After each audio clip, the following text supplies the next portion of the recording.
Hello everyone, welcome back to my YouTube channel ITI Bihar. So friends, आज मैं आपके लिए एक खुशखबरी लेकर के आया हूँ। ये खुशखबरी ईस्ट सेंट्रल रेलवे की तरफ से है, वैसे स्टूडेंट के लिए जो ITI पास हैं। तो फ्रेंड्स, अगर आप ITI पास स्टूडेंट हैं और आप चाहते हैं कि रेलवे में अप्रेंटिसशिप करें, तो ये आपके लिए एक बड़ी मौका हो सकती है।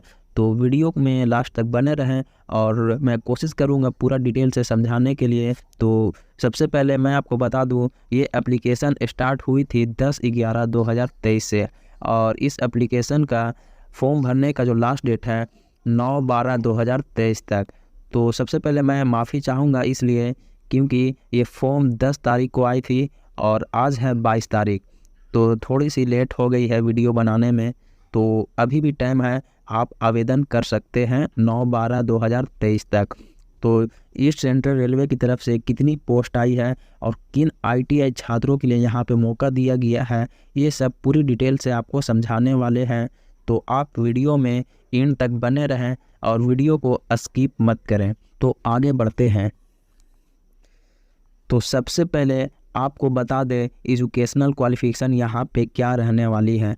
तो 10th पास होनी चाहिए आपको 50% मार्क्स के साथ, और आपके पास ITI 2 इयर्स का सर्टिफिकेट होना चाहिए, NCVT हो या SCVT हो। तो फ्रेंड्स, यहाँ तक आप समझ गए होंगे कि क्वालिफ़िकेशन क्या होनी चाहिए। और आपको एप्लीकेशन ऑनलाइन करने का फ़ी यहाँ पे मात्र 100 रुपया लगने वाला है। और आगे बढ़ते हैं तो आप यहाँ पे देख सकते हैं कि जैसा कि मैं बताया था, NCVT और SCVT दोनों के लिए यहाँ पे मौका दिया गया है। सो फ्रेंड्स, आप यहाँ पर देख सकते हैं एलिजिबिलिटी कंडीशन।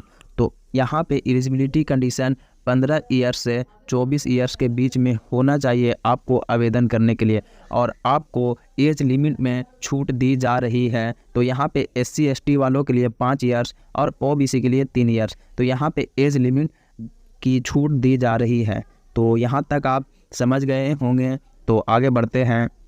और अप्लाई कैसे करना है, तो ये आपको सीधी ऑनलाइन आवेदन करना है। आपको खुद कर सकते हैं फ़ोन से या साइबर कैफ़े से जा कर के आप इस वेबसाइट पे जा कर के आवेदन कर सकते हैं। तो आगे बढ़ते हैं। और यहाँ पर देख सकते हैं दानापुर डिवीज़न। इसी तरह यहाँ पे 5 डिवीज़न से वैकेंसी आई है अप्रेंटिसशिप करने के लिए। तो सबसे पहले बता दें कि किन ट्रेड को कितने सीट दी जा रही है दानापुर डिवीज़न में। और सबसे पहले ये बता दें कि आपको जब भी आवेदन करना हो तो किसी एक डिवीज़न में अपने ट्रेड के हिसाब से आवेदन कर सकते हैं, ना कि आप चाहेंगे कि दानापुर में भी कर लें और किसी अदर डिवीज़न में भी कर लें। तो ऐसा यहाँ पर नहीं होने वाला है। तो जैसे कि दानापुर डिवीज़न में फीटर ट्रेड वालों के टोटल 201 पोस्ट हैं। तो बस अगर आप दानापुर डिवीज़न में अप्लाई करना चाहते हैं फीटर ट्रेड से तो आप कर सकते हैं, उसके बाद किसी और डिवीज़न में नहीं कर सकते हैं। तो वेल्डर वालों के लिए 8 सीट हैं, मैकेनिक डीजल वालों के लिए 37, रेफ्रिजरेशन एंड AC मैकेनिक वालों के लिए 75 सीट, और फॉरगर एंड हीट ट्रेटर के लिए 24 सीट है। तो आप चाहें तो इसको स्क्रीनशॉट ले लीजिए और अपने ट्रेड के हिसाब से आप आवेदन कीजिए। और यहाँ पे भी देख सकते हैं कि OBC SC ST के लिए कितना कितना सीट दी जा रही है। तो अब आगे बढ़ते हैं दूसरे डिवीज़न की ओर। तो यहाँ पर देख सकते हैं धनबाद डिवीज़न। तो धनबाद डिवीज़न में फीटर वालों के लिए 41 सीट हैं और टर्नर के लिए 23 सीट हैं। इसी तरह OBC के लिए इतना सीट है, SC के लिए इतना, ST के लिए इतना। आप इसे भी स्क्रीनशॉट ले लीजिए अगर आप धनबाद डिवीज़न में आवेदन करना चाहते हैं तो जैसे कि धनबाद डिवीज़न में टोटल 156 सीट है। तो आगे बढ़ते हैं। तो तीसरा डिवीज़न है पंडित दीनदयाल उपाध्याय डिवीज़न, और इसमें फीटर वालों के लिए 285 सीट दी जा रही है और मैशनिस्ट के लिए 2 सीट, वेल्डर के लिए 14 सीट और इलेक्ट्रीशियन वालों के लिए 23 सीट। तो आप चाहे तो इसको स्क्रीनशॉट ले लीजिए। अगर मैं सब ट्रेड के बारे में बताते रहूँगा तो वीडियो काफ़ी ज़्यादा लंबा हो जाएगा। तो आप स्क्रीनशॉट ले लिए होंगे। तो आगे बढ़ते हैं। तो ये है सोनपुर डिवीज़न। सोनपुर डिवीज़न में टोटल 47 पोस्ट हैं, फीटर वालों के लिए 21 हैं। तो इसी तरह आप सोनपुर डिवीज़न में अप्लाई करना चाहते हैं तो आप इसको भी स्क्रीनशॉट ले लीजिए और अपने ट्रेड के हिसाब से आवेदन कीजिए। ठीक है, अब आगे बढ़ते हैं और भी देखते हैं।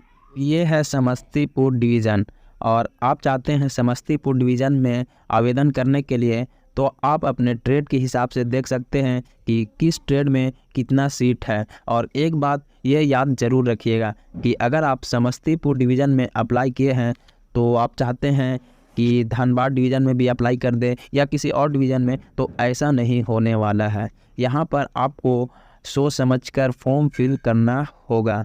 तो अब आगे बढ़ते हैं, इसको स्क्रीनशॉट ले लीजिए। तो ठीक है, अब आगे बढ़ते हैं।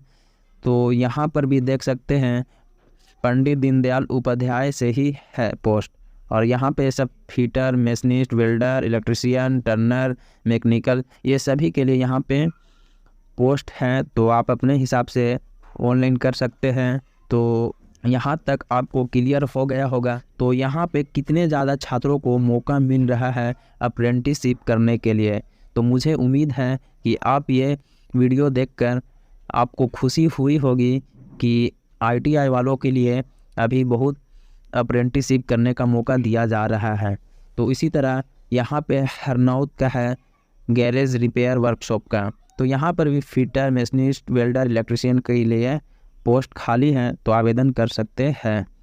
और समस्तीपुर मैकेनिकल वर्कशॉप के लिए यहाँ पे दी जा रही है पोस्ट, जो यहाँ पे भी फिटर, मशीनिस्ट, वेल्डर, इलेक्ट्रीशियन वालों के लिए वैकेंसी है। तो यहाँ तक आप सभी को क्लियर हो गया होगा। और आपको बता दें कि जब भी आप अप्रेंटिसशिप किसी भी ट्रेड से करते हैं तो आपको मंथली 7,000 रुपये लगभग दिए जाते हैं। तो आपको साथ में अप्रेंटिसशिप भी हो जाएगा, प्लस में आपको सैलरी भी मिलेगी। तो यहाँ तक पूरा क्लियर हो गया होगा। तो मुझे उम्मीद है कि आप ये फॉर्म ज़रूर अप्लाई करेंगे। तो फिर मिलते हैं किसी नए टॉपिक पे। तो आज के लिए बस इतना ही। अगर वीडियो अच्छी लगी हो तो वीडियो को लाइक कर लीजिए और चैनल को भी सब्सक्राइब कर लीजिए।